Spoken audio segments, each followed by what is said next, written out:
Dearest Tiana, how long have we yearned to feel this free?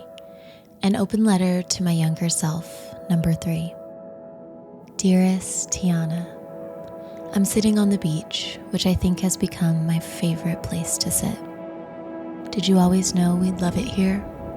I've dug my soles deep into the sand to ground as the sun teases in and out of clouds. The sensation warms me, as well as adds what feels like a cinematic effect on the entire experience. I'm not sure what it is about the shore that makes me feel the wholeness of possibility. What typically feels cramped and routine suddenly seems steeped in a wash of freedom. How long have we yearned to feel this free? Today, instead of using my morning pages to solve a few very pointed problems, I feel the four corners of the crisp black and white paper dissolve into what I can only appropriately name as expanse. Free real estate to make real whichever possibilities and fantasies I choose. So I choose to see growth within the pages and search not solely for an answer, but a feeling. Peering out to where the waves meet the sand, today I choose to believe that some benevolent force is calling to me, declaring if I direct to where it is we are sailing, it will steer the ship, set the sails, and fight the monsters at sea. With that, life suddenly feels more grand. Did you always know it would be this way? I find myself stupefied by the view. It brings a strange but altogether familiar bewilderment where suddenly I realize I get to live this. Here and now, I get to create it.